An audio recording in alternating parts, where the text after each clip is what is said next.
Outsourcing tends to have a bad reputation as being low quality. Partner Hero's value-based approach raises the bar for the outsourcing industry by investing in employee empowerment and career growth, paying above-market salaries, and maintaining a focus on quality and performance. They're more than a service provider. They're also a thought partner for the startups they serve. It's simple. Brands that care about quality customer experience choose Partner Hero. They offer flexible terms and the ability to scale quickly, perfect for startups, with quality assurance baked into every program and offices around the world. So Partner Hero can provide truly global coverage. Outsourcing has long been available mainly to big businesses, but Partner Hero is challenging business as usual by bringing the benefits of outsourcing to businesses of all sizes with short, flexible contracts and fast ramp-up times. 10 years ago, when we were launching the Action Catalyst, we could have used a few extra hands to help us scale quickly, even if it was just for a short while. You can bet that with their expertise, fast onboarding, and core focus on quality, Partner Hero would have had our attention. If you're ready to bring in outside customer support help for your startup that feels like it's a part of an existing team, check out Partner Hero. Head over to partnerhero.com/Action Catalyst to book a free consultation with our solutions team. Mention you heard about Partner Hero from the Action Catalyst, and they'll even waive the setup fee. Now, on to the show.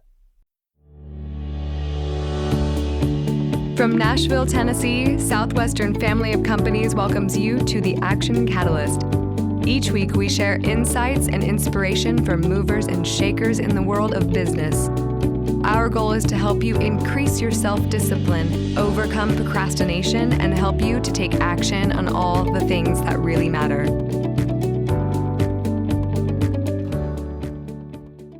The power of your subconscious mind. That is the focus today, and just understanding what the subconscious is, how does it affect us, and what do we do to influence it? How can we manage it? And I got a guest here that was a former Olympian and New York Times bestselling author, very successful guy and speaker. He has a tremendously powerful visual for us, tremendously powerful, that I think will stick with you for a long time, about the relationship between your conscious and your subconscious. And then after Vince and I chat, I put together just a couple action items for you, 4 of them, that I think you can do to start getting your subconscious moving in the right direction. And I'm going to introduce to you something called the 30-second rule. And the 30-second rule is something that I learned from an ultra performer that has a lot to do with your subconscious in what you might not realize is such a key moment. So you got the 30-second rule, the power of subconscious, a cool story about an Olympic athlete, and a visual metaphor that I think you'll remember for a long time. It's all right here on this week's edition of the Action Catalyst podcast. I'm so excited that you are joining me. Thank you for being here. We're going to rock the house just after this message. This episode is sponsored by Southwestern Coaching. Southwestern Coaching has helped over 11,000 people increase their incomes by over 25% on average. As a successful salesperson, you know the importance of increasing your sales, but sometimes you might just need a little extra push and accountability to meet your goals and grow your business. Southwestern Coaching will help you increase your income through one-on-one sales and leadership coaching tailored specifically to your needs. Together, we will elevate sales. To schedule your free one-on-one business action planning session with a Southwestern coach, go to www.southwesternconsulting.com/Action Catalyst.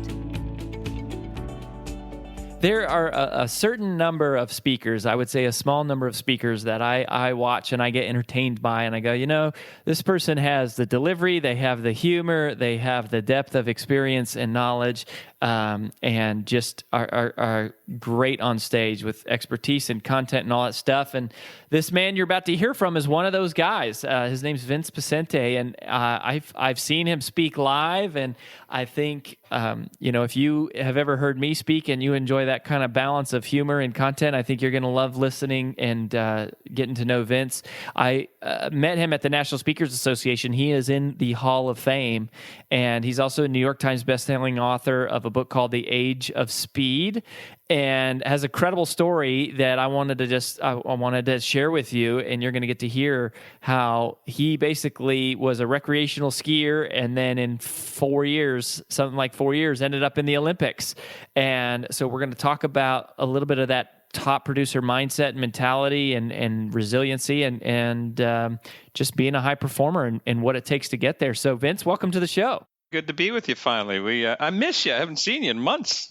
I know. We're crossing in the airways, and I know you're out there speaking, and so yeah, and coordinating schedules has been a challenge, but here we are, and I would just love to have you share your story a little bit about where you came from, what happened, this whole crazy Olympic journey. Well, you said the word resiliency, and that just fires off all sorts of haunting memories of this whole journey. So, the one question I get asked frequently is how at 26 years old did you just decide to go to the Olympic Games? And the underlying question there is, how can I make a big decision in my own life?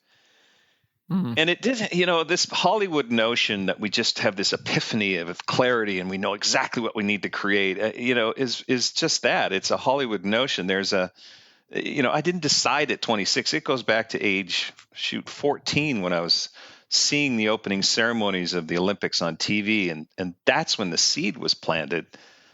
But I played clarinet in the band. I mean, I wasn't exactly Olympic material, but nonetheless, that seed was planted, and things just show up in our lives. And I call those defining moments. And over time, these defining moments showed up where, and then, by the way, a defining moment is that moment of emotional intensity. And so at 14, that would have been the opening ceremonies. In high school, it was a friend passing away, and traveling around the world, and the customs official asking, me if I was on the Canadian wrestling team, and I made up a story. I said yes, and I just, that sting of regret. So another moment of emotional intensity, and we have these moments of emotional intensity throughout our life that kind of push us eventually in a direction where I watched my buddies who had raced in luge for a couple of years.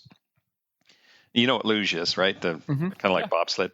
Yeah. And laying on my back, and but I quit. And I watched these buddies of mine marching in the opening ceremonies, and I was in the stands with a ticket. And the first thing that kind of resonates with me for everybody that's listening is resiliency has a lot to do with how you make decisions.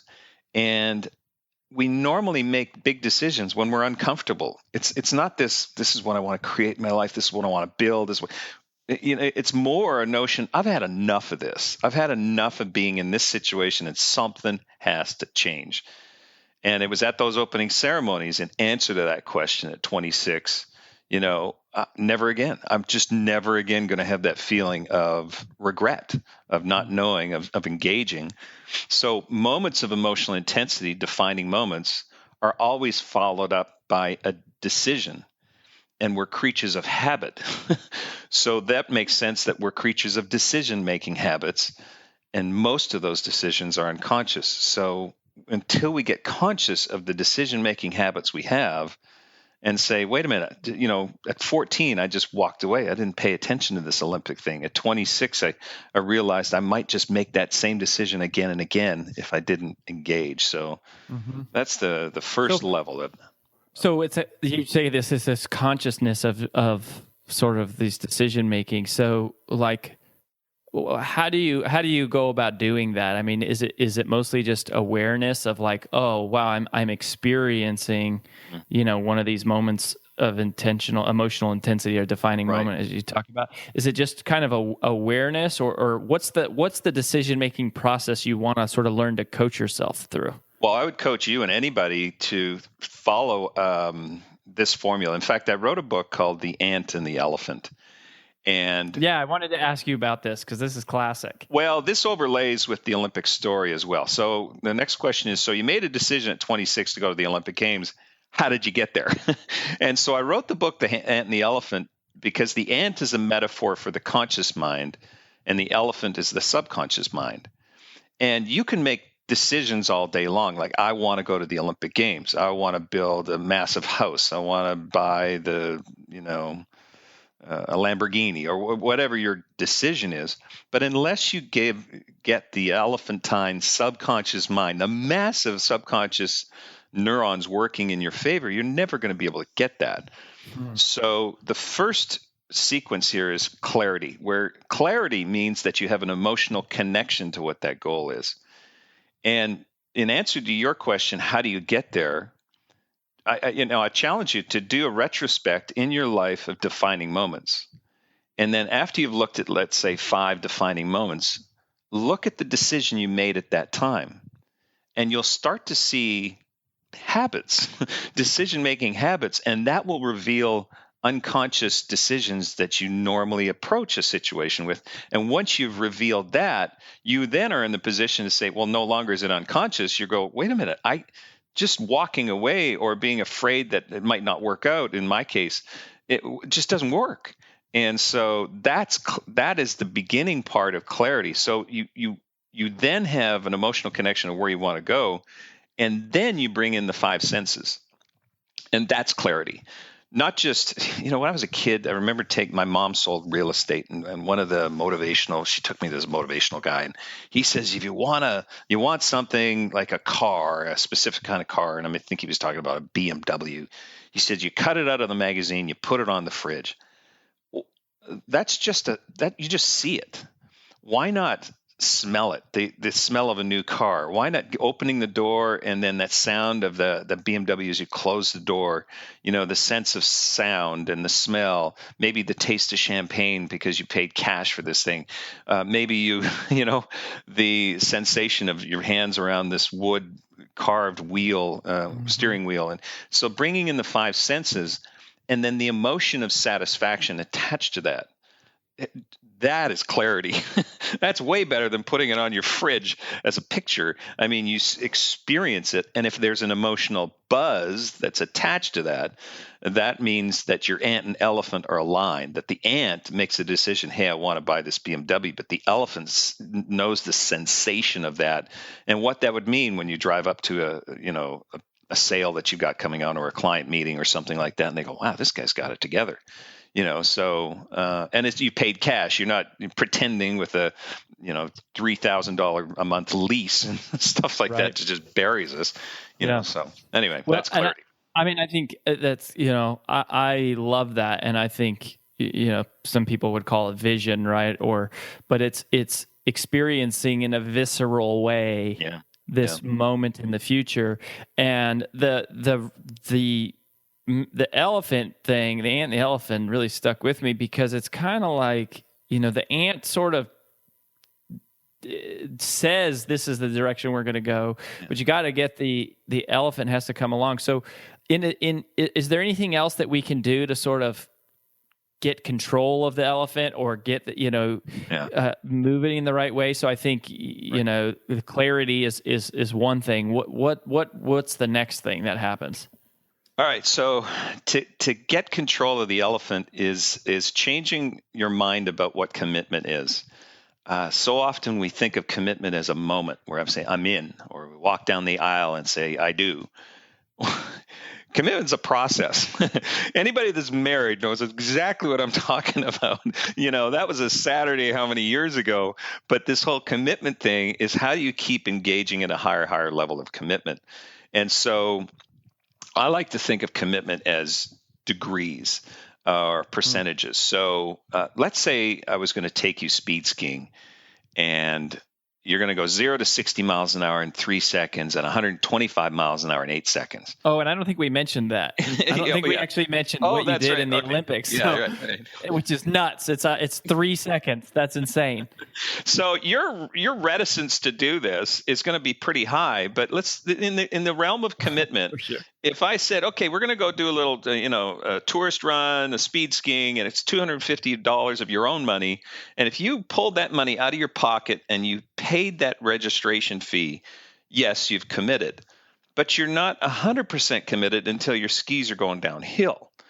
And so it's at that moment of the initial commitment that you realize, well, maybe you're 50% committed. And that's when the voice of doubt shows up. And so in answer to your question, when that voice of doubt shows up, the closer and closer you get to commitment, that there's fear. And you could correlate this to make it a cold call, right? Maybe it's somebody that's really an angry client and you have to call them up on the phone and try and turn them around.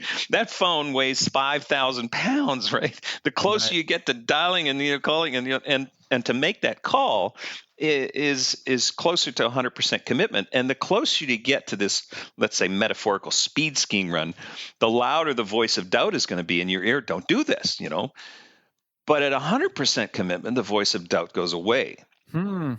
So here's the popular notion. At 99% commitment, that sounds like a great thing. I'm not, if you hired somebody, you've got a bunch of staff, and if you had a new hire and they were 99% committed, you'd be thrilled, right? Well, the difference between 99% commitment and 100%, put it this way, in a marriage, is 99% commitment pretty good. Well, that 1% means you got a 3.5 day hall pass every year. So to have this 100% commitment means the voice of doubt goes away. And what does that mean?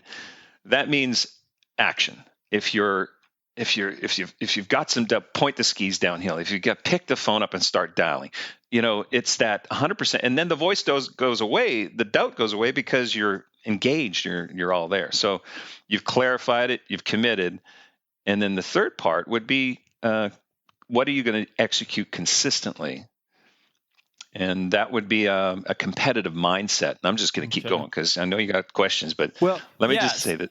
Yeah, so I do want to talk about the commitment, but you say too, I just want to make sure I'm capturing this. So you clarity is the first part, right? Like, so we got to see it. So commitment, experience it, not just see it.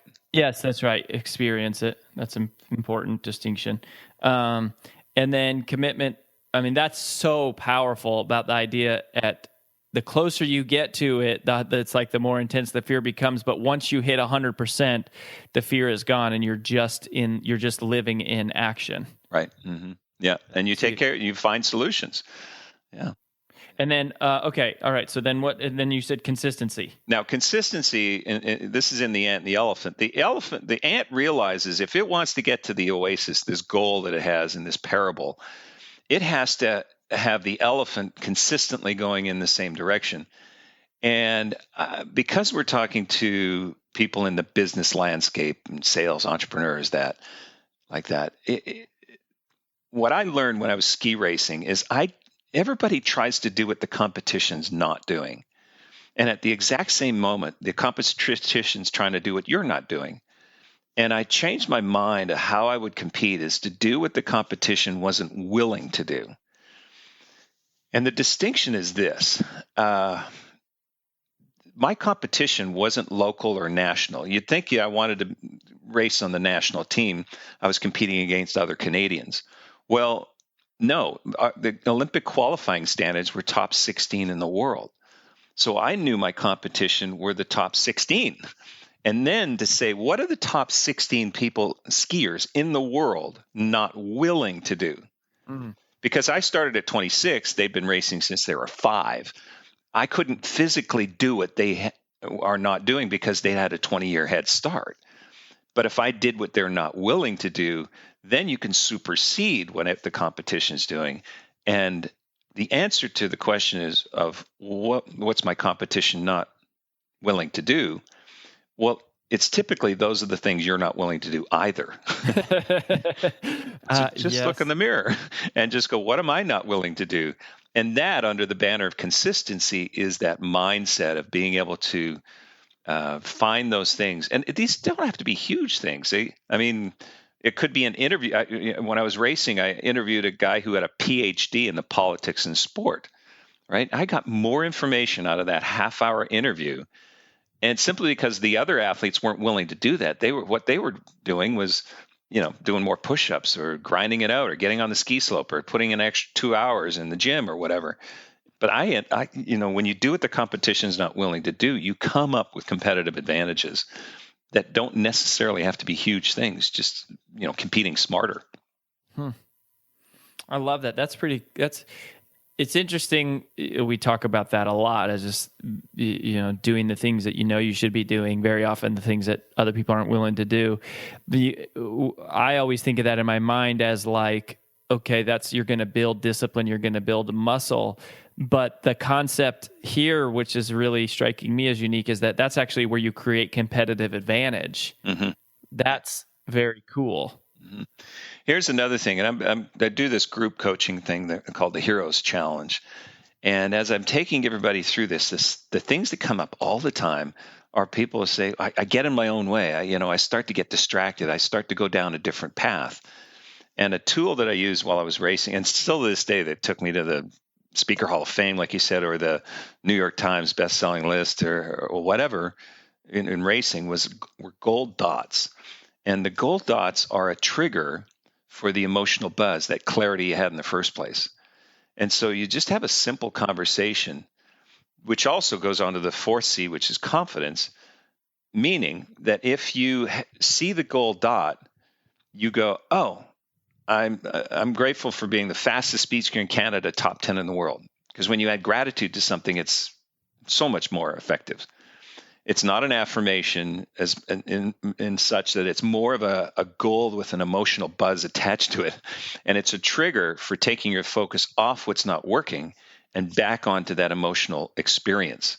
And when you're back in that, simple physics, no two things can occupy the same space at the same time.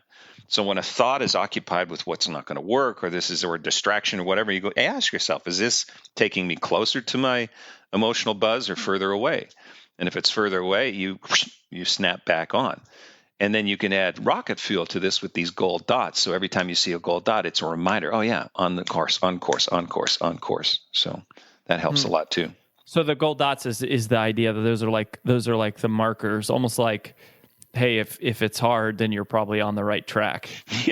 Yeah. The gold dots, I've always thought of those as triggers for what you should be thinking about, which is that end game, that the emotion attached to being there.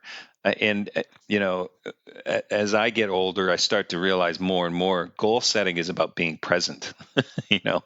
So that may sound like an oxymoron, but in order to reach a goal, be very, very present in an emotional state, in a heightened emotional state. And that's how you're going to get to where you want to go. And you may end up in right now I've got my gold dot is thank you for our mansion by the ocean, right? So this is a new thing for us. But we live in Dallas, nowhere near an ocean. But, to have that, and we may end up by a lake in Lake Tahoe, so then it's still, it's not exactly the goal you had, but it's more about being present in that moment. And that just creates more and more confidence, which confidence has everything to do with peak performance, which means you're on your A game all the time if you're, nurturing that confidence. Mm-hmm. Mm-hmm. Well, how do you bounce back? Like this is part of the story that I really love is, you didn't, it's amazing. It's amazing. You went from like, oh, hey, I think I'm going to take up, speed skiing to, wow, I'm in the Olympics 4 years later, which is amazing. But you didn't win the gold medal. Mm-hmm. And it was like, it wasn't necessarily the storybook ending. How do you deal with that? Like, what about when you do experience it and you see it clearly and you are committed to it and you do all the work and, then it's like you're walking down this path and you're consistent and you play confidently and then it doesn't work out. Like, how do you handle that? Well, it was hard. There's something called post-Olympic depression. And I have to say that gold medalists have this just as much as anybody that didn't attain a medal, or the gold. And it's really when you drive towards something for so long, and in this case for me, it was just 4 years. But I went through a real low part, just thinking it just didn't happen. It didn't work the way I wanted to. And that's part of my message when I speak to groups is I don't tell the audiences that I didn't win the gold medal. So they're going, oh my gosh, you're 10th in the world and you're in the gold medal round. And I say, hey, yeah, here's the video. And you hit a bump. I hit a bump. At 138 miles an hour, I hit a bump. and I bobbled enough that it dropped me down to 15th place with no second chance. And the reconciliation, in answer to your question, is to I had to give myself a break. I forgot first that the goal was to get to the Olympic Games. In the in the Olympics, that was the goal, to march in the opening ceremonies. Yet a year before the Olympics, I was ranked 10th in the world. And I went, well, I don't need to just go there. Why don't I win something? And then so that became the goal. So I'll be happy when I get a bigger house. I'll be happy when I get a smaller house. I'll be happy when I get in a long-term relationship. I'll be happy when I get out of the long-term relationship. So we're constantly in this state of happy when.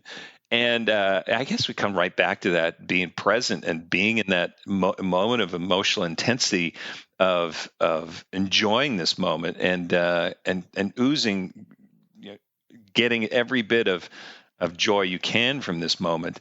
And then, we're doing this interview with the election has passed, and people are so focused on what could go wrong, and I'm thinking, well, yeah, but why not be happy now? Just be happy now.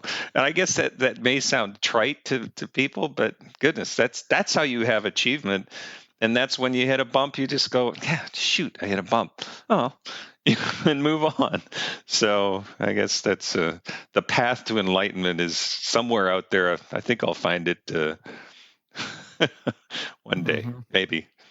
Well, I like the formula. Clarity, commitment, consistency, confidence, my friends. There's more to it than that. And Vince, where do you want people to go if they want to connect with you or find out about you speaking or check out the books?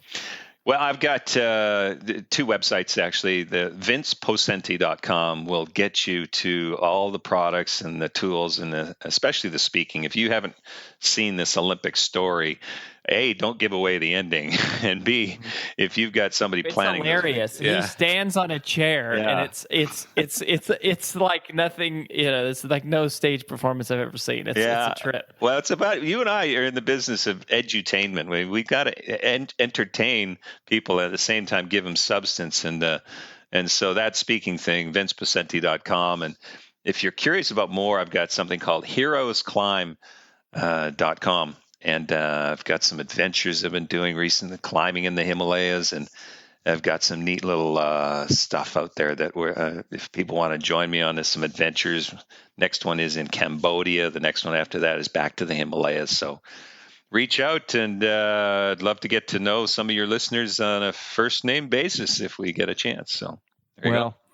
You're a wild man, and I appreciate you giving us some insight here into the real mindset of what ultra performers are doing, and it's such a good reminder of just the choices that you got to make and the work that you have to do to get the elephant moving in the right direction. So Vince, I appreciate all you put out into the world and the way that you inspire people and you lift people up, and we wish you all the best, my friend. Well, I appreciate it. Next time you're in Dallas, come visit. All right. Sounds good. Take care.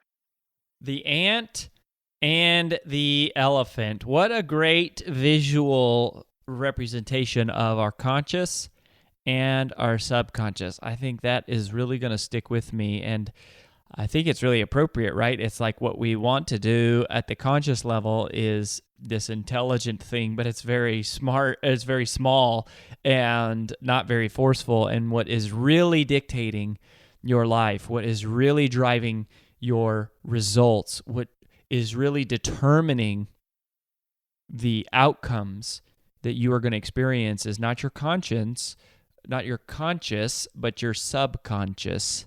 And that is a wild thought. And what hit me really for the first time, just as I was sitting there listening to Vince talk, it occurred to me, I said, wow, there's little to no training on how to master our subconscious. Like, you never take a class on it. We don't talk about it. It's not like you have all sorts of skills training on the job, and even people who talk about like hard work or motivation or work ethic, like those things aren't really in the realm of training somebody on how to train their subconscious. So where is it that we are trained on how to train our subconscious? I feel like that's a gap in the world. So that's what I thought I would talk about here. And just, I went back and was reviewing like some of the guests and just some of the people that we've profiled over the years. And I was trying to pull together a list of like,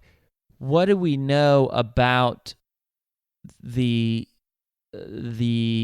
exercises that you can do to enhance your subconscious? And there's 4 of them. And one that I will share with you called the 30-second rule, which I think ties into Vince's story really well.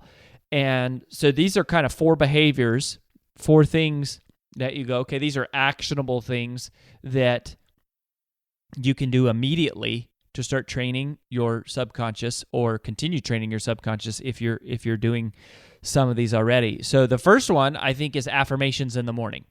Affirmations in the morning. You have to do it, right? Is just what you're telling yourself. You are whoever you tell yourself repeatedly that you are. It's like our brain doesn't delineate between positive and negative. Our brain simply accepts whatever we hear most frequently and buys into that as true. And so it's a matter of programming, and that is what your subconscious is. It's a matter of programming, no different than a computer hard drive. And you are the programmer, and you have to be intentional and deliberate about programming your mind that way. And I think that starts with affirmations and having them written down. Not, you can say them out loud, but I wouldn't rely on memorization. And I don't say mine out loud, frankly. You probably should, because I've heard that if you run your finger over affirmations, that activates one part of your brain. It's like a kinesthetic, right, experience. But then also if you're reading them, and then if you're speaking them out loud. But I just read them quietly. But I do it every day. Never miss a day of that. And programming your mind is huge. So list out affirmations. If you've never done it before, you go, okay, well, what does that mean? How do I do that? Where what do I say? It's pretty simple. Just write out characteristics, adjectives, if nothing else, adjectives that describe the person that you want to be. Just adjectives that describe the person that you want to be. It can be that simple. And there's all sorts of things that you can say. People will tell you in terms of the proper way to construct an affirmation or whatever, but for me, I've always just kind of kept it simple, and I just kind of list them out. I'm God inspired. Things that are kind of like that. The start of mine is I'm God inspired, principle based, people driven, fiscally responsible, abundantly wealthy, entrepreneurially astute, brilliant, confident, courageous, electric, insightful, entertaining, powerful, convicted, magnificent, dynamic, charismatic, unapologetic, discerning, disciplined, decisive, dedicated. And it goes on and on and on and on. All these things that I am and I am becoming. And that's it. Doesn't have to be anything more than that. It can be just super simple and straightforward. The second thing is visions in the evening. Visions in the evening. Vince talked about it as clarity. But falling asleep every night thinking in excruciating detail about what you want in your life. And I love where he was talking about the 5 senses, because that's what it's all about, is activating, your senses. What can you smell? What can you taste? What can you touch? And you have to do that. It's huge. And fall asleep at night, dreaming about what you want to have, where you want to go, what you want to become, what you want to do with your company, your family, all of those things. I think it's just so powerful to fall asleep at night, because your brain, your subconscious, processes the last thing that you see for something like an hour, maybe 2 hours into your sleep pattern. So I'm very, very intentional about what you are thinking about right before you fall asleep. Very important. The third one is monitor your limiting beliefs throughout the day. So you have this bookends of the morning and the evening sort of episode, but your subconscious is something obviously that is operating all the time throughout the day. And one of the most dangerous things you can do is the negative programming that you allow to enter into your subconscious, right? And that is very easy. Like if you even hearing someone else's good news is often a chance or a time when negative subconscious programming takes place for us, because somebody else will achieve something and we immediately think, oh, I could never do that. And you just have to basically be mindful of it, and you just have this alert go off that you just kind of say, oh, that's silly. Why, and you erase that from your mind. Of course I could. Of course I could. I might choose not to do that right now. I might choose not to be focused on that thing. But you have to monitor the limiting beliefs that come up through the day. And you want to monitor and be very I'm hyper sensitive about what people say about me, about the things I tell myself about myself. And also you got to be aware of things that you hear, because people will say things and they'll speak them out as truth, right? Somebody will say, well, you can either be successful or you can have a great family. That's how it is. And we hear so many of those things, and people say it with so much certainty, it's very easy for us to not have a second thought about it and just kind of go, oh, yeah, and take that as truth, right? Like, you can either be rich or you can be happy. Oh, okay. And we go, and all of a sudden that is a part of our subconscious. And you'd be very, very resistant and just critical about filtering what you allow in and what you keep out, because very often you can have both. I mean, that's one of the things that rich people do, is they think in terms of both instead of either or.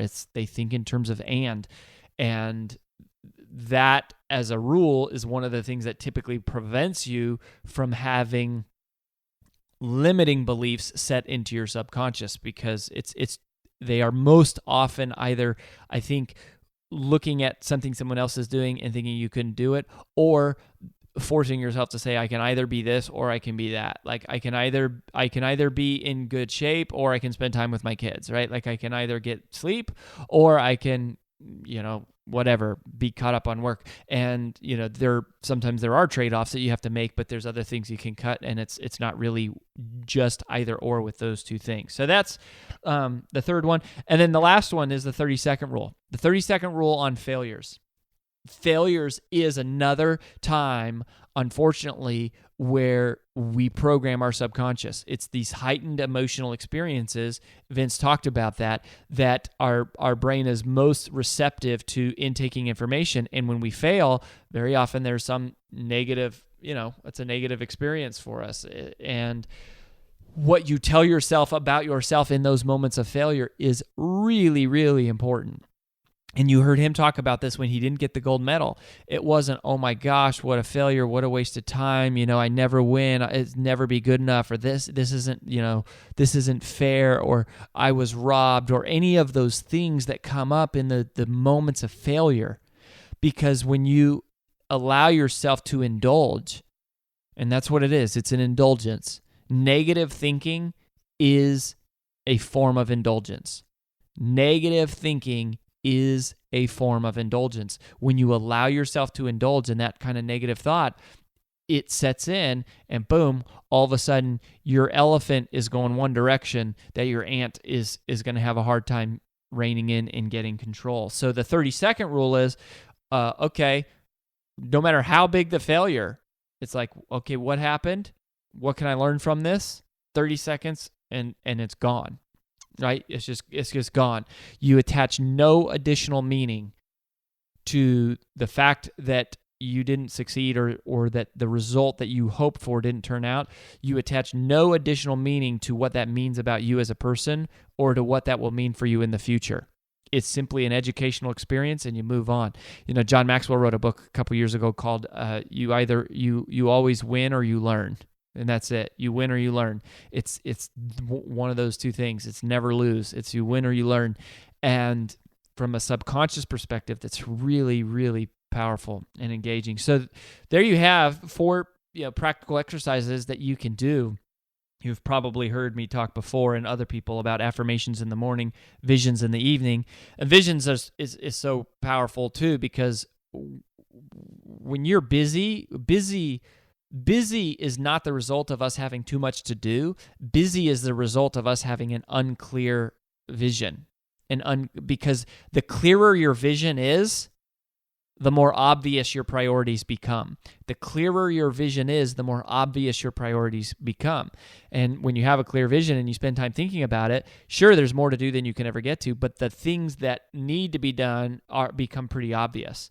So you've probably heard those two, but the monitoring the limiting beliefs throughout the day, specifically in monitoring other people's success or being forced to choose between one or the other, and then the 30-second rule on failure. But your subconscious is what is driving your life. And so you have to get control of it, and you have to master it, and you have to take that elephant and you're going to tame that beast, and you're going to own it, and you're going to dominate it, and you're going to put your subconscious to work, and it is going to work for you from this day forward, no matter what, all the time, in your favor, in your direction, until you win. Well, that about wraps up the Action Catalyst podcast for this week. If you haven't yet, please log in to whatever your favorite medium is to listen to the show, and both rate this podcast and leave a comment, as that helps new prospective listeners determine if the show's really a good fit for them. If you enjoy this podcast, please make sure to subscribe, leave a review, and screenshot this episode to share with your friends on social media. Make sure to follow us on Facebook and Instagram at Action Catalyst, and subscribe to our video podcast on YouTube. Thanks for listening.